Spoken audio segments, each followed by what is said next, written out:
Alright, my name is Adrian Garza. Today's date is 5/11/2020. It's currently 3:50 as of now, and I will be going over the song Millionaire by Chris Stapleton. So this song is not really a long song, nor is it one of those short songs that's only about a minute and a half long. He does keep his songs short, and this one does time length go to 3.5 minutes, but it's not one of those real quick and over songs. It's actually one of those songs that tells a story behind it, that has a deeper meaning besides if you pay attention to just the lines and take it literally. A little background information on the song was that it was released in April 23rd of 2018, 2 years ago. And the way he usually writes his songs, it's called Heartland rock, but more commonly known as country rock. But the types of song that this one is actually called a ballad. It's where it tells a story behind the song. For instance, when he originally was getting the idea for this song, he wanted to write something which he called from the soul, from his heart. And so when he was later asked about it, when the song actually did take off, of how he did get the inspiration to it, he said that he just listened to his soul. But the main reason why he created this song was to show that in a relationship with someone that you truly do care about, it does not matter about the materialistic things. Materialistic things are just objects, something that can either take away your time or make time during that fun. But he wanted to show how materialistic things are not really important. For the instruments used in this song, it was mostly acoustic guitar, a little bit of piano. If you do pay attention to it very carefully, you do hear the piano in the background. And he did also use a little bit of tweaking to his voice to kind of make his voice drag on just a tad bit, but nothing over crazy where it lasts like 5 seconds, or in extreme cases 16 minutes from the Amigos. But he relatively does keep a low pitch with this song, and mostly in any other songs, well, maybe the exception of one song called Parachute, but we're not talking about that today. But he does keep his voice low, and he does drag on his voice sometimes to where he'll emphasize a certain letter or a vowel a lot more than the actual word does complete. And then this pitch range is kept at a minimum, unless it's like Parachute, like I said.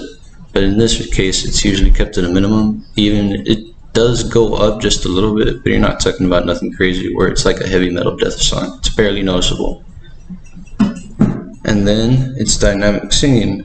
He mostly sings with a soft mellow voice, something that you can easily get comfortable around with. Like, he's not yelling there deep in your face or talking super low where you can't hear him at all.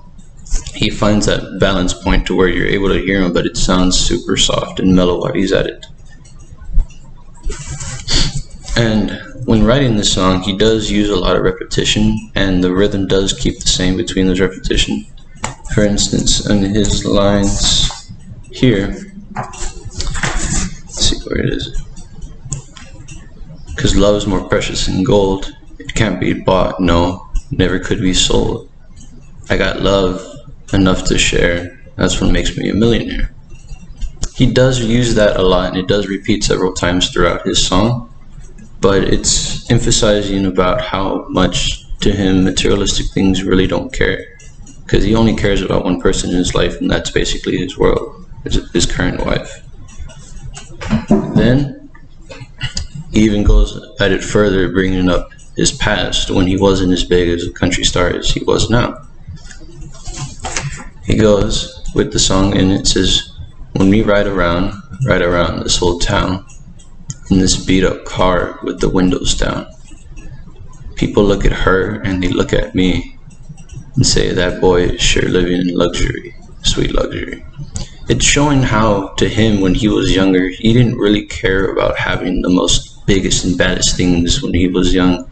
He mostly cared about having a relationship and how good that relationship was. So that's the reason why he mentions this from his past. And he also goes further on, stating in this song that when the pockets are empty and my cupboard is bare, I still feel like a millionaire, because even though they may not have a lot, him and his now current wife, his girlfriend at the time, they still had each other. It didn't really matter what happened to them as long as they still had each other. And the fact that he still has her, he considers himself a millionaire because she is his world. And he goes and saying of how much that she is his world with, I got a woman with eyes that shine, down deep as a diamond mine. She's my treasure, so very rare. She'd made me a millionaire. Saying of how what this means is that he's pointing out of how special she is to him, and how with the line, I got a woman with eyes that shine, down deep as a diamond mine, it shows of how much she really loves him and how precious she is to him. Because if he's comparing her to a diamond mine and saying that she's a treasure so very rare, that means that she's obviously one of a kind.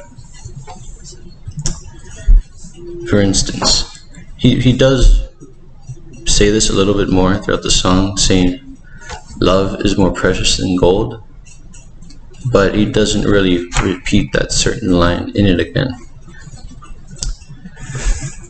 Also, he did do this song live in Nashville not that long ago, before all this coronavirus happened, deep in Nashville, I think at the Ground Opry House. And he didn't get number 1 on the Billboard songs when this song did come out, but he did stay at number 2 for almost a month and a half for when this song did come out. Because when it did come out, it wasn't as well known. He wasn't as big as the time. So when his music did start getting popular and the song did come back up, because before he was known, the song wasn't even placed on a top 50 list. Versus now, up to today, where this song still holds the number 2 spot on the most popular songs that there is, because it's a short song and has a good meaning behind it. And also, when he's bringing up This Makes Me a Millionaire, after that he does mention again how much she means to him. It's like, when the kisses fall from everywhere, life reaches on, millionaire. He feels like even though he may not be a millionaire literally, as in like he has $1 million in the bank, he still feels like he's a millionaire due to the fact that he has her in his life and that they got each other, and that's all that matters. And the interesting thing about the song is that the song appealed to a lot of people from different backgrounds, from up to the top class to the wealthy, up to the bottom of the lower class, showing that certain people don't need to have the nicest of things, that as long as they have each other, that they're still happy. Well, as long as there's a certain exception to, as long as that couple is happy, then yeah, life's good. But you don't necessarily need the newest car, the biggest house, the biggest truck, the biggest backyard. As long as you got you and your partner, everything's going to be fine.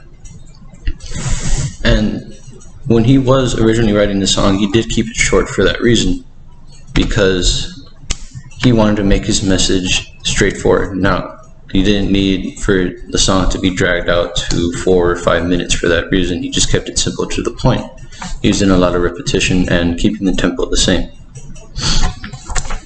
Also, later towards the song, after the point where it says that boy is sure living in luxury, sweet luxury, his pitch does go up a little, but you gotta listen to the actual song to notice the change. He speaks in a more, he makes his voice a lot more louder, to where you can actually hear him a lot more clear, and he's not just mumbling there. And that's it. Thank you, miss, for having me in your class. It was fun doing certain assignments there. Yes, I didn't have a lot of trouble, and I'm pretty sure I wasn't the best at the class, but it sure was a fun topic to go over. And I guess a little side note that I can add onto this is that the rest of his songs are not just a forget song. You hear it once, sounds real nice, and then you go on to the next one. Chris Stapleton's songs all have a deeper meaning to them. As long as you actually hear the song, as long as you don't, if you just read it like this, like it is on a sheet, you will not understand the deeper meaning to it. But if you do hear the way that he sings it, you can tell that he's telling the story. And this story just happens to be about him and his wife, of how they first got together. Alright, well, thank you, miss, for having me in your class. Hope you are okay. Stay safe.